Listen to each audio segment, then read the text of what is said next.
अस्सलाम वालेकुम नाज़रीन, खबर की असल खबर के साथ समीर कुरैशी आपकी खिदमत में हाजिर। कराची का अमन एक बार फिर किरची किरची होने जा रहा है।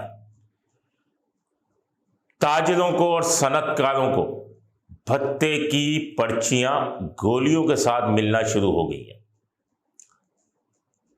बहुत बड़ा एक मसला पैदा हो गया कराची में।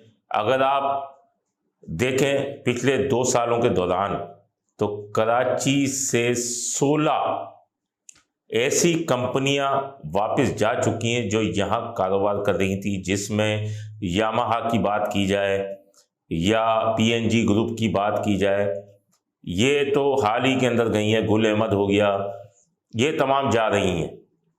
16 कंपनियां जा चुकी हैं। अब एक ये नया फसाद बरपा हुआ है कि ताजिरों और सनतकारों को भत्ते की पर्चियां गोलियों के साथ मिल रही हैं और तमाम से किसी से 27 लाख भत्ता तलब किया जा रहा है, किसी से 4 लाख भत्ता तलब किया जा रहा है। यानी उस लेवल के हिसाब से भत्ता तलब किया जा रहा है जितनी उनकी जो है वो इस्तिताअत है। अब उनकी माली पोजीशन के हवाले से भत्ता तलब किया जा रहा है, जिसके बाद जावेद बलवानी है जो कराची चैम्बर के सदर हैं, उन्होंने एक एडवाइजरी जारी कर दी है कि तमाम सनतकार और ताजिर जो हैं वो अपने फैमिलीज़ का ख़ास ख्याल रखें, क्योंकि जो भत्ते की पर्चियाँ आ रही हैं उनको नंबर जो दिए जा रहे हैं वो बैरून मुल्क के नंबर दिए जा रहे हैं और व्हाट्सअप नंबर दिए जा रहे हैं।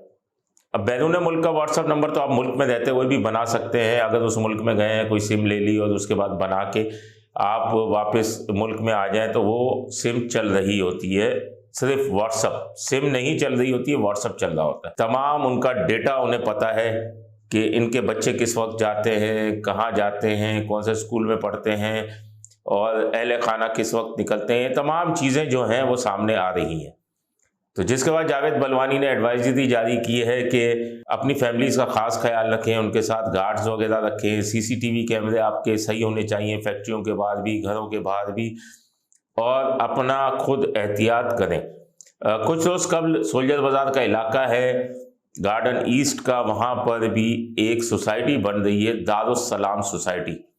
वहाँ भी भत्ते की पर्ची भेजी गई थी लेकिन शायद भत्ता नहीं दिया गया। उसके बाद वहाँ मुलजिमान आए हैं और इन्होंने चौकीदार को गोलियां मारी हैं, जिससे वो जख्मी होकर अस्पताल पहुंचा और उससे पर्ची भी भत्ते की फेंकी गई है, जिस पर बाहर कई नंबर दर्ज है और इस पर कहा गया कि राब्ता करें।